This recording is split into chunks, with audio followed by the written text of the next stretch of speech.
je suis le pasteur Denis Frédéric, disciple d'ancien Prophète Germain, de la zone de la Riviera. Abidjan, Côte d'Ivoire. Abidjan, Côte d'Ivoire. République de Côte d'Ivoire. J'ai cru le 2 janvier 2015. Et comment? Vous le saurez. Quand j'ai commencé à travailler, je me suis dit que comme la sorcellerie est vraiment de ma famille, parce que la sorcellerie a détruit beaucoup de choses de ma famille. Alors je me suis dit, pourquoi ne pas chercher quelque chose qui va me protéger, moi et ma famille? Donc j'ai pris un fétiche. Et les gens disaient que c'est puissant, c'est fort. J'ai pris ce fétiche-là. Et je l'ai adoré. Dans l'année, j'ai tué au moins 4 à 5 bœufs pour sacrifier. Pour moi, ce fétiche me protégeait, moi et ma famille. En tout cas, les poulets, là, on n'en compte pas. Les moutons, n'en comptent pas. Et Dieu m'a béni. Parce que j'avais aussi eu beaucoup d'argent, assez d'argent. J'avais eu assez d'argent. Pour moi, c'est le fétiche là qui me donnait cet argent. J'étais vraiment dans la joie et puis j'étais heureux. Je vivais vraiment dans l'abondance. Si un jour, quelqu'un venait me dire, toi, il va arriver un moment, tu n'auras même pas 1 kilogramme de Denkashia, c'est-à-dire le riz qu'on considère que c'est pour les familles nombreuses. Je lui dis, mais dis-moi, moi encore, je ne vais pas avoir à manger, mais je vous assure, depuis 1993, j'ai commencé à perdre de l'argent. J'ai commencé, en tout cas, à perdre beaucoup d'argent. Je peux avoir 1 million, 2 millions. Il suffit de prendre 5 francs, l'argent disparaît. Je ne comprenais rien. Vraiment, je souffrais. Jusqu'à ce que je prenne la retraite en 2005. Oui, en 2005. Quand j'ai pris la retraite, que maintenant il n'y a plus de primes, il n'y a plus d'avantages, je vivais que avec le salaire et les loyers des maisons. On encaissait beaucoup de loyers des maisons aussi, mais rien ne restait. J'ai dit, je prends l'argent. Quand le mois finit, j'encaisse l'argent. Au plus 3 jours, je ne vois rien. L'argent finit. Et c'était comme ça. Jusqu'à ce que j'étais tombé même malade.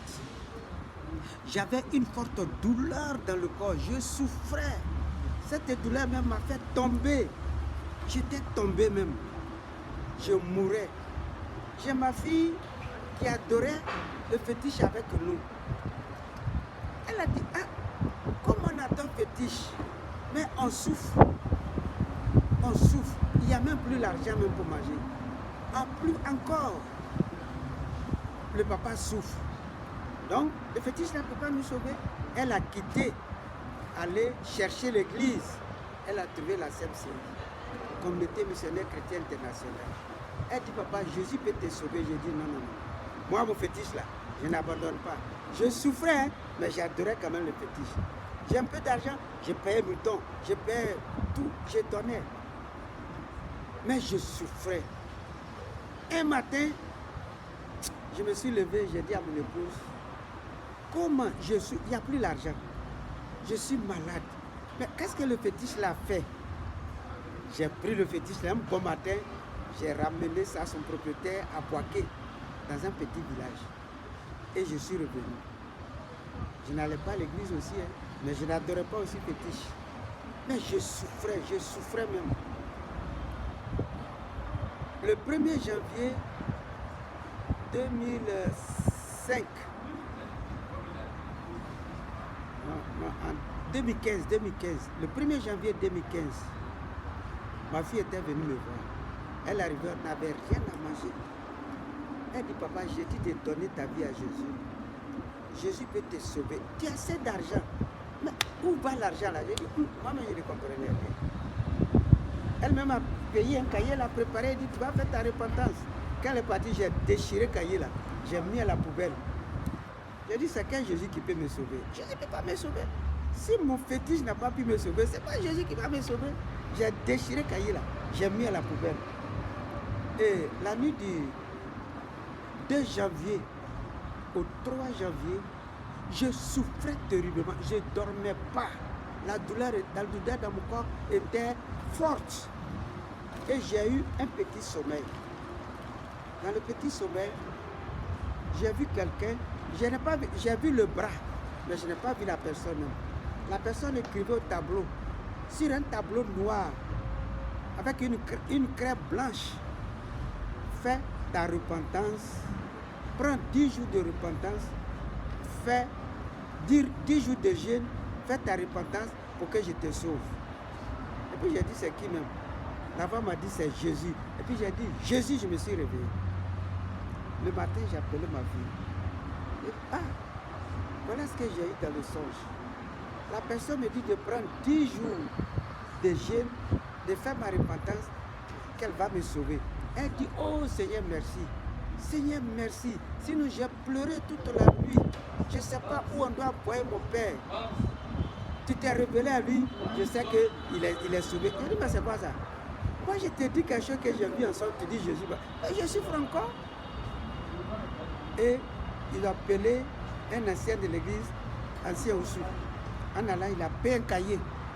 Il dit, la repentance là, ça veut dire, tu dois dire tous les péchés que tu as commis, les femmes avec qui tu as eu des rapports sexuels, tu dis tout. Mais quand il est venu, il a vu mon état. Il dit non, tu ne peux pas prendre 10 jours de jeûne. Il faut prendre 3 jours. J'ai dit non. Moi, la voix qui m'a dit que c'est Jésus, il me dit 10 jours de jeûne. Si je prends que je meurs, peut-être qu'il va me recevoir là-bas. Donc je vais prendre les 10. Lui-même, il était découragé. Il dit bon, d'accord, on va faire. Et il m'a conduit à la repentance. Péché par péché, quand c'est fini. Les femmes, quand c'est fini. Il dit bon, comme le Seigneur même qui s'est révélé à toi, voilà le cahier. S'il revient, il te dit un péché, tu notes le nom d'une femme, tu notes, tu m'appelles, je viens, on va prier. Quand il est parti, cette fois-ci, dès que je me suis couché, le Seigneur s'est présenté en personne. Je le voyais comme je te vois. J'étais arrêté debout. Lui aussi, il était arrêté debout. Il me dit, regarde dans quel état tu es. Je me regarde. Mes deux bras étaient collés. On m'a attaché, lié avec une corde. La corde qu'on prend pour attacher les moutons là. On m'a lié avec ça depuis l'épaule jusqu'aux chevilles. C'est le cou, la tête et puis les deux pieds qu'on voit. J'étais solidement lié. Il dit, c'est ça qui te dit. Et puis j'ai fait ça, j'ai regardé. J'ai dit, hé! Il dit, regarde devant toi. Je regarde devant moi. Mon propre petit frère, en qui j'ai confiance, j'ai dit de gérer mes maisons, de gérer mes biens. C'est lui qui m'a envoyé chez les marabouts, chez les féticheurs, pour précipiter ma mort. Et quand je l'ai vu, j'étais tellement surpris, le Seigneur m'a dit, non, c'est moi qui vous juge. Et cette fois-ci là, j'ai eu la puissance là. J'ai dit, tu es vaincu au nom de Jésus. Il a disparu en même temps. Et la corde s'est détachée. À une vitesse, la corde est tombée. C'était ma guérison. Le Seigneur dit, ne bouge pas, j'arrive. Reste là, j'arrive. Il allait. Et cette fois-ci, il revient avec plein d'argent, des billets de banque dans ses bras. Il dit, prends ton argent, que les deux femmes-là venaient voler en sorcellerie. Je regarde, ma grande sœur est née. C'est la même qui m'aimait tellement. Avec ma nièce, à ma cousine. Ma grande sœur m'aimait. Si quelqu'un me disait qu'elle est sorcière là. Non, on va faire par là. Parce qu'elle me met trop. Oh, c'est elle qui m'a détruit. C'est elle qui a livré tous mes biens à sa confrérie. Quand je les ai vus, je ne voulais pas. Le Seigneur m'a dit, non, c'est moi qui vous jure. Encore la puissance, je dis, vous êtes vaincus au nom de Jésus. Elles aussi, elles sont parties. Depuis ce jour, maladie est partie. Le matin, je me lève, moi qui ne mangeais pas. J'ai dit à mon époux, je vais manger. Elle a préparé, j'ai mangé. Ma fille est venue me trouver en train de manger. Elle a rendu grâce au Seigneur. Depuis ce jour, je n'ai plus manqué d'argent. Et il faut dire que pendant que je souffrais financièrement, il n'y avait rien à manger. Donc mon épouse allait au marché de 2 plateaux là, vers, en face de 12e là. Il y a une femme qui fait à checker avec poisson. Elle partait prendre crédit à checker poisson que les enfants mangeaient. Même on dit 1er janvier, c'est crédit à checker qu'on mangeait. Parce qu'il n'y avait rien. Mais depuis que le Seigneur m'a délivré, si je ne suis pas dans les jeûnes, je prends mes 3 copieux repas. Bon déjeuner, bon repas midi, repas le soir, les enfants vont à l'école. Je paie la scolarité des enfants. Je n'ai plus de problème. Je n'ai plus de problème, ni financier, ni problème physique. La santé est normale. Et là, tu paies la scolarité des enfants, même étant à la retraite. Même étant à la retraite. J'ai 3 enfants qui sont dans les grandes écoles. Je paye. Il y a une qui est à l'université. Je paye. En tout cas, pas de problème. Avec Jésus, je fais tout. Je fais tout. Jusqu'à, écoutez bien, j'ai dit, Seigneur, tu m'as délivré. Pourquoi ne pas sauver aussi ma famille? Il faut sauver ma famille. Le Seigneur me dit, un mercredi, va dans ton village pour qu'ils me connaissent. Actuellement, il y a une assemblée dans mon village. Nous sommes en train de préparer la construction de notre temple au village. Parce que nous sommes allés au village poser la première pierre. Et déjà les travaux ont commencé. Mais à cause des travaux d'Atéquois, on a suspendu un peu. Donc j'ai dit merci au Seigneur qui m'a délivré de la pauvreté, qui m'a sauvé de la mort. Si j'étais même proche de la mort, on pouvait dire que j'ai un pied dans la tombe et un pied au bois même de la tombe aussi. Mais le Seigneur m'a racheté, le Seigneur m'a ramené à la vie. Donc j'ai dit merci au Seigneur. C'est lui qui sauve, c'est lui qui délivre. Moi je disais que le Seigneur ne sauve pas me sauver, mais il m'a sauvé. Le fétiche là, que j'adorais, n'a pas pu me sauver. Au contraire, il m'a détruit. Donc j'ai dit sincèrement merci au Seigneur. Lui c'est qui sauve, lui qui délivre. Il m'a sauvé, il a sauvé ma famille. Parce que mes enfants vont à l'école. Je n'ai plus de problème financier ni problème de santé physique. Présentement, je suis dans ma 73e année. 73e année. Jésus m'a transformé physiquement même. Donc j'ai dit merci au Seigneur.